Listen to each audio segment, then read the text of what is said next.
আজকের এই ভিডিওতে তোমরা অবশ্যই তোমাদের বাংলার যে কোনি উপন্যাসটি রয়েছে মতি নন্দীর লেখা, অবশ্যই তোমরা এর সম্পূর্ণ সাজেশন পাচ্ছ এবং আমি আশা রাখছি আমার দেওয়া আজকের এই সাজেশানে এই বছরের জন্য তোমাদের যে মাধ্যমিক পরীক্ষাটি আসছে অর্থাৎ 2026 সালে এবং টেস্ট পরীক্ষা কিংবা সেকেন্ড ইউনিট টেস্টে প্রত্যেকটা পরীক্ষাকে টার্গেট রেখে আমি যে তোমাদের সামনে কোনি বিষয়ে সম্পূর্ণ সাজেশনটা পিডিএফ আকারে দিচ্ছি কিংবা আলোচনা ভিত্তিকভাবে তোমাদের বুঝিয়ে দিচ্ছি যে কোন কোশ্চেনটি বেশি ইম্পর্টেন্ট রয়েছে কিংবা কোন কোশ্চেনটি মোটামুটি তোমাকে একটু রিডিং পড়ে হলেও যেতে হবে, সেই ধরনের সম্পূর্ণ একটা সায়েন্টিফিক সাজেশন আমি তোমাদের সামনে তুলে ধরবো এবং প্রত্যেকটা পার্ট কেন এই কোশ্চেনটা বেশি গুরুত্ব রয়েছে তাও বোঝাবো এবং কেন এই কোশ্চেনটা তোমাকে অবশ্যই আজ থেকে মুখস্থ করে নিতে হবে তা তোমাকে যুক্তির সাথে বুঝিয়ে দেবো। তাই একটু স্কিপ না করে আমাদের সম্পূর্ণ ভিডিওটা দেখার অনুরোধ থাকলো এবং প্রয়োজনের সুবিধার্থে আমি তোমাদের বলবো অবশ্যই আমাদের চ্যানেলটা সাবস্ক্রাইব করে রাখো, যাতে করে তোমরা অন্যান্য সাবজেক্ট কিংবা মাধ্যমিক উচ্চ মাধ্যমিকের যে কোনো বিষয়ে সাজেশান তোমরা তোমাদের রিকোয়ারমেন্ট অনুযায়ী অবশ্যই চ্যানেলে পেতে পারো। তো চলো কথা না বাড়িয়ে এবছরের জন্য সবথেকে বেশি ইম্পর্টেন্ট যে কোশ্চেনটা রয়েছে সেটা হচ্ছে তোর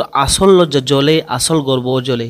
কোনির কোন কথার পরিপ্রেক্ষিতে এ কথা বলা হয়েছে, তার আসল লজ্জা আসল গর্ব জলে বলার কারণ কি? ভেরি ভেরি ইম্পর্টেন্ট কোশ্চেনটা অবশ্যই আসছে, তোমরা এই কোশ্চেনটা আজ থেকে মুখস্থ করে নিও।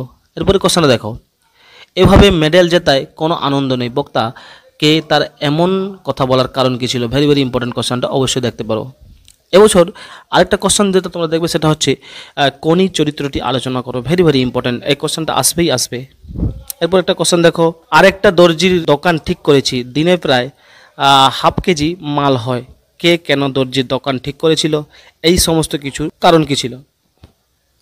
নেক্সট কোশ্চেন দেখো, মা গঙ্গাকে উচ্ছন্ন করা আমি রাস্তায় বসে বেচবে প্রসঙ্গ উল্লেখ করে উদ্ধিতাংশটির তাৎপর্য বিশ্লেষণ করো। নেক্সট কোশ্চেন দেখো, মেডেল তুচ্ছ ব্যাপার কিন্তু একটা দেশ বা জাতির কাছে মেডেলের দাম অনেক হিরোর দাম, বক্তাকে উদ্ধিতাংশটির তাৎপর্য বিশ্লেষণ করো। এরপর একটা কোশ্চেন দেখো, সব পারে মানুষ সব পারে ফাইট কনি ফাইট উপরোক্ত উক্তিটির আলোকে বক্তার চরিত্র আলোচনা করো। নেক্সট কোশ্চেন দেখো, কম্পিটিশনে পড়লে মেয়েটা তো আমার পা ধোয়া জল খাবে, এটা আমি 3 স্টার দিয়েছি, অবশ্যই কোশ্চেনটা দেখে নিও। নেক্সট কোশ্চেন দেখো, দাঁড়া তোর ওষুধ আমি পেয়েছি, এখানে কাকে ওষুধ বলা হয়েছে, তাকে ওষুধের সঙ্গে তুলনা করার কারণ কি বলে তোমার মনে হচ্ছে?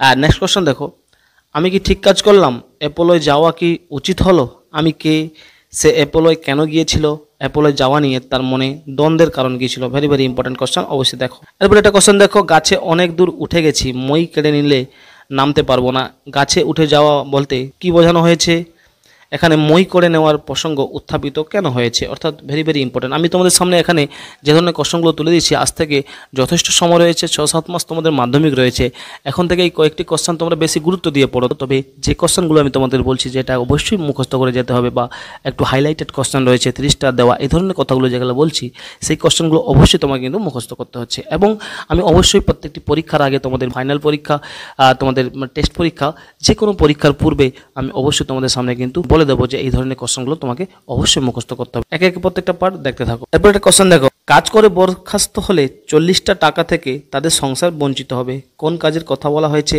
কাজ থেকে বরখাস্ত হওয়ার আশঙ্কার কারণ কি ছিল? নেক্সট কোশ্চেন দেখো, ওই জলের নিচে লুকিয়েছিলাম, কোন প্রসঙ্গে বক্তা এমন মন্তব্য করেছেন, এই কথা বলার কারণ কি ছিল? নেক্সট কোশ্চেন দেখো, একটা মেয়ে পেয়েছি, তাকে শেখাবার সুযোগটুকু দিও, তাহলেই হবে, বক্তা এমন আকুতির কারণ ব্যাখ্যা করো, উদ্ধিতাংশে বক্তার কোন মনোভাবে প্রতিফলন ঘটেছে? নেক্সট কোশ্চেন দেখো, এই মুহূর্তে সে বুঝলো তার মাথা থেকে মুকুট তুলে নিয়েছে হিয়া, কার কথা বলা হয়েছে, সে কিভাবে এই উপলব্ধিতে উপনীত হলো তা বুঝিয়ে দাও। নেক্সট কোশ্চেন দেখো, কোনি ও ক্ষিতিশ এই দুই চরিত্রকে কোনি উপন্যাসের প্রধান চরিত্র বলা যায় কিনা আলোচনা করে। এই কোশ্চেনটা ভেরি ভেরি ইম্পর্টেন্ট, পড়ে যাবেই আশা রাখছি। নেক্সট কোশ্চেন দেখো, ক্ষিতিশ এইসব অপচয় দেখে বিরক্তি বোধ করে, এখানে এইসব অপচয় বলতে কি বোঝানো হয়েছে? বিরক্তি বোধ করার মধ্যে ক্ষিতিশের কোন মানসিকতার পরিচয় ফুটে ওঠে? অর্থাৎ বন্ধুরা, আমি এখানে তোমাদের সামনে মোটামুটি 10 থেকে 12টা কোশ্চেন বেশি হাইলাইটেড রয়েছে, তা এখন থেকে বলে দিচ্ছি। তবে অবশ্যই পরীক্ষার গত রাত্রে কিংবা যে কোনো পরীক্ষার পূর্বে আমি তোমাদের সামনে আবার একটা ভিডিও নিয়ে আসবো, সেখানে আমি তোমাদের বলে দেবো যে এই কোশ্চেনগুলো অবশ্যই পড়তে হবে, মুখস্থ করে নিতেই হবে। অর্থাৎ হাতে গোনা তোমাদের সামনে আমি 3-4টা করে কোশ্চেন বলবো, আশা রাখছি সেখান থেকে তোমরা কিন্তু পরীক্ষাতে কমন পাবে। তবে এখন থেকে অবশ্যই বলবো তোমরা যে কোনি উপন্যাস নিয়ে একটা বাংলা মুভি রয়েছে, বাংলা সিনেমা রয়েছে, সেই সিনেমাটা তোমরা ইউটিউব থেকে দেখে নিতে পারো, তাতে কিন্তু তোমরা বেশি উপকৃত হবে। কারণ তোমাদের টেক্সট বুকে এতগুলো অধ্যায় পড়ে সেখান থেকে ভালো করে কনসেপ্ট বোঝার মতো ক্যাপাসিটি স্টুডেন্ট কিন্তু সংখ্যায় কম রয়েছে।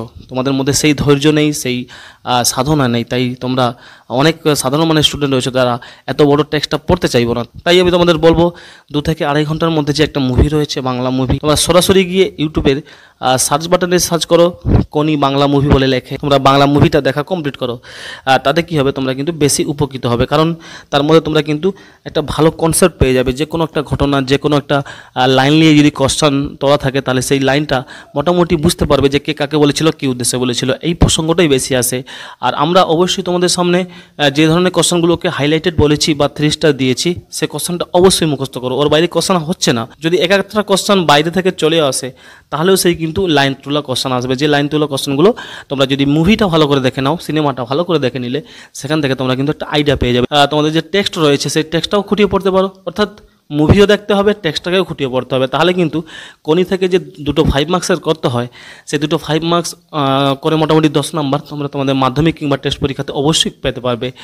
অর্থাৎ যেটা চাইছে সেইটুকুটা যদি তোমরা পুরোটা সম্পূর্ণভাবে লিখে নিতে পারো, তাহলে কিন্তু এর বাইরে কোশ্চেন হবে না বন্ধু। তো বেস্ট অফ লাক, এইটুকু আজকে ছিল। অবশ্যই আমি বলবো আমাদের চ্যানেল এসআর কোচিং সেন্টার তোমরা সাবস্ক্রাইব করে নিয়ে বন্ধুদের মাঝে শেয়ার করতে ভুলবে না। কারণ আমরা এইভাবে ইনফরমেটিভ কিছু ভিডিও তোমাদের সামনে তুলে ধরার চেষ্টা করি।